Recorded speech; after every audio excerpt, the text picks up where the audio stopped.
Hello, ladies and gentlemen. It's me with my chaya. It is called me Shazam. എൻ്റെ life Shazam ചാനലിലോട്ട് എല്ലാവർക്കും സ്വാഗതം. എല്ലാവരും subscribe ചെയ്യുക എന്നാണ് എനിക്കിവിടെ ആദ്യമായി പറയാനുള്ളത്. ലൈക്കും അടിക്കുക.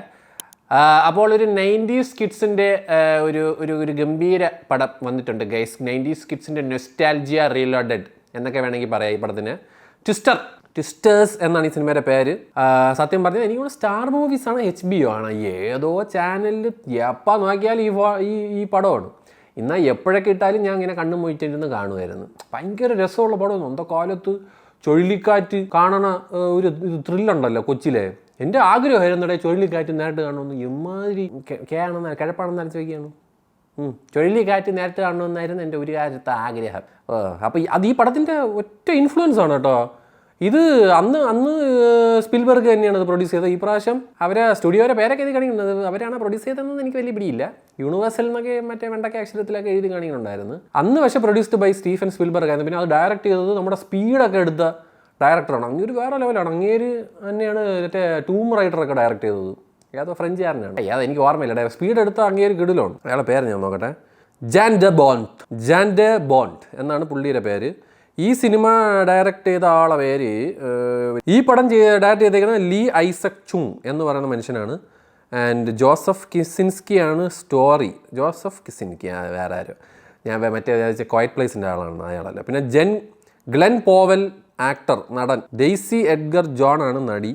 അങ്ങനെ ഒരുപാട് ആൾക്കാരുണ്ട്. സിനിമ എങ്ങനെയുണ്ടെന്ന് ചോദിച്ചു കഴിഞ്ഞാൽ ഒറ്റ വാക്കി പറയുകയാണെങ്കിൽ കുഴപ്പമില്ല, ചുമ്മാ കണ്ടിരിക്കാന്നുള്ളൂ. ഞാൻ കട്ട നൊസ്റ്റാൾജിക്ക് പോയതാണ്. പക്ഷേ മറ്റൊരു പശുവൊക്കെ പറക്കണ സീനൊക്കെ ഉണ്ടായിരുന്നു. പശു ആടും, ഭയങ്കര രസമാണ്. പക്ഷേ ഇതിൽ സത്യം പറഞ്ഞാൽ ഈ ട്വിസ്റ്റർ ഇവരെന്തായാലും റീമേക്ക് ചെയ്ത സമയത്ത് R-rated ആയിട്ട് ഇറക്കണമായിരുന്നു. അതായത് ഇത്തിരി കാണുമ്പോൾ നമ്മളിങ്ങനെ ഒന്ന് കാണിക്കുന്ന പോലെ എടുത്തിരുന്നെങ്കിൽ കുറച്ചും കൂടെ ബെറ്റർ ആയിരുന്നതെന്ന് എനിക്കൊരു പേഴ്സണൽ ഒപ്പീനിയനുണ്ട്. അതല്ലാതെ അത്യാവശ്യം ചുഴലിക്കാറ്റും ബഹളമൊക്കെ ഉണ്ട്. എന്നാൽ അന്ന് നമ്മളന്ന് കൊച്ചിലേ കാണുന്നതാണ്. ചിലപ്പോൾ കൊച്ചു പിള്ളേരൊക്കെ ഇത് കണ്ടു കഴിഞ്ഞാൽ അവരൊക്കെ കണ്ണു പിടിച്ചിരുന്ന് നോക്കുമായിരിക്കും. പക്ഷെ നമ്മളന്ന് എൻ്റെ കിളി ഓർന്നിട്ടുണ്ട് ആ പടം കണ്ട്. ഇവന്മാർ എന്തൊരു ഈ ചുഴലിക്കാറ്റിനെ സ്കാൻ ചെയ്യാൻ കൊണ്ട് നടക്കണതാണ്. അതായത് ചുഴലിക്കാറ്റിനെ സ്കാൻ ചെയ്തിട്ട് ഇതിനെ എങ്ങനെ സ്റ്റഡി ചെയ്യാനായിട്ട് റിസർച്ചേഴ്സിൻ്റെ ഇത്.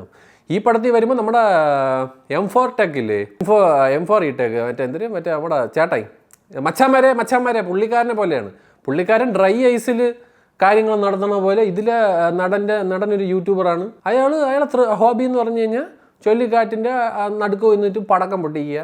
എന്നിട്ട് വ്യൂവേഴ്സിൻ്റെ അടുത്ത് പറയാം ചുഴലിക്കാറ്റിൻ്റെ നടുക്ക് നിന്ന് പടക്കം പൊട്ടിക്കുക ഗൈസ്, ഒരു കുഴപ്പമില്ലാന്ന്. അങ്ങനെയൊക്കെ ഒരു വളരെ വിചിത്രമായ ഒരു ഹോബിയുള്ള ഒരു യൂട്യൂബറാണ്. പുള്ളി പാട്ടൊക്കെ ഇട്ട് കോപ്പിറൈറ്റ് സ്റ്റാക്കൊക്കെ അടിക്കുന്നതാണ്. എന്തിനാണ് അങ്ങനെ അതൊന്നും വിഷയമല്ലെന്നാണ്. ഭയങ്കര കാശിയാരായി. വൻ ടീമുമായിട്ടൊക്കെ നടക്കണം. അങ്ങേര് വേറെ ലെവലടായി. എൻ്റെ കണ്ണൊക്കെ തള്ളി ഇത് കണ്ടിട്ട്. എങ്ങനെയാണ് ജീവിക്കണേന്ന് ആലോചിച്ചുകൊണ്ടിരുന്നു. അപ്പോൾ നമ്മുടെ M4 ടെക് പോലെ ഒരു മച്ചാന്മാരെ എന്ന് പറഞ്ഞ് നടക്കണ ഒരു മച്ചാനും, പിന്നെ പുള്ളിക്കാരി അതിൽ നടിയുണ്ട്. നടിക്ക് ഈ ചുഴലിക്കാറ്റിന് എങ്ങനെയെങ്കിലും ചുഴലി മാറ്റാനായിട്ടുള്ള ഒരു മോഹമായിട്ട് നടക്കുന്ന ഒരു പെൺകുട്ടി, പുള്ളിക്കാരിക്ക് ഉണ്ടാകുന്ന ഒരു അത് ഫസ്റ്റ് സീൻ അടിപൊളിയായിരുന്നു. അതേപോലെ ലാസ്റ്റ് സീൻ കട്ട ക്ലീഷയായിരുന്നു. അത് ക്ലാസ് ക്ലീഷേ. സത്യം പറഞ്ഞാൽ നടി മരിക്കണമായിരുന്നു. അതാണ് എനിക്ക് വേണ്ടിയിരുന്നത്. സത്യം പറയാലോ, ഉള്ളവരാല്ലോ അവൾ മരിച്ചിരുന്നെങ്കിൽ സിനിമ അടിപൊളിയായിരുന്നു തന്നെ. അതായത് ഒരു സാക്രിഫൈസ് വേണമായിരുന്നു. പറ്റൂല, PG-13 ആയതുകൊണ്ട്. എന്തിനാണെങ്കിലും കൊള്ളാടെ, വിഷ്വൽ എഫക്ട്സ് ഒക്കെ കൊള്ളാം. പക്ഷേ പഴയ ട്വിസ്റ്ററിൻ്റെ ആ ഒരു എഫക്റ്റ് കിട്ടിയെന്ന് വെച്ചാൽ ഇല്ല. ഒരു ചുഴലിക്കാറ്റ്, ആൾക്കാർ പോവാണ്, ചുഴലിക്കാറ്റ് വരുന്നു പോകുന്നു, ചുഴലിക്കാറ്റ് വരുന്നു. ഒരു സീൻ എനിക്ക് ഇഷ്ടപ്പെട്ടു. ഒരു പെട്ടെന്നൊരു ചുഴലിക്കാറ്റ് പറഞ്ഞൊരു സീനുണ്ട്. അത് പൊളിയായിരുന്നു. ഈ പടത്തിൽ തന്നെ എനിക്ക് ആകെ ഇഷ്ടപ്പെട്ടത് ആ തുടക്കവും ആ നടുക്കുള്ള ആ ഒരു സീനുമാണ്. അതല്ലാതെ വെറുതെ നമുക്കിങ്ങനെ ചുമ്മാ ഇങ്ങനെ കാഷ്വലായിട്ടിരുന്ന് കാണാമെന്നേ ഉള്ളൂ. പിന്നെ ഞാൻ പറയില്ല, ചുഴലിക്കാറ്റ് fans can go and watch. 90s കിഡ്സിന് ഈ പടം ഭയങ്കരമായിട്ട് വർക്കാവും. നമ്മൾ ഈ പഴയ ട്വിസ്റ്റർ കണ്ടിട്ടുള്ളവർക്ക് ഇത് ഭയങ്കരമായിട്ട് ഇഷ്ടപ്പെടാൻ സാധ്യതയുണ്ട്.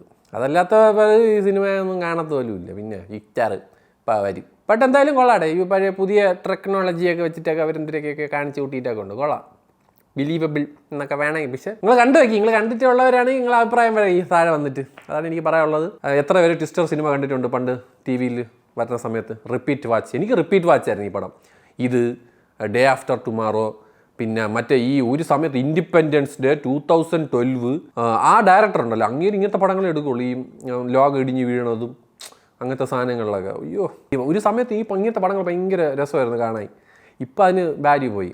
ആൾക്കാർക്ക് മനസ്സിലായി ചുമ്മാ. പക്ഷെ അന്ന് ഇതൊക്കെ കണ്ണുകളിൽ ഇരിക്കുന്നു. ആനക്കോണ്ടയൊക്കെ കണ്ടൊക്കെ നമ്മളൊക്കെ വായം പിളർന്നിരുന്നിട്ടുണ്ട്. ഇപ്പോഴൊക്കെ ആനക്കോണ്ട കാണാൻ ചിരിച്ച് ചാവും. പണ്ട് നമ്മൾ അമ്പോ എന്ന് പറഞ്ഞ പടങ്ങളൊക്കെ ഇപ്പം കാണണം. അയ്യേ എന്താ അല്ലേ പുരോഗമനം. Anyways bye guys.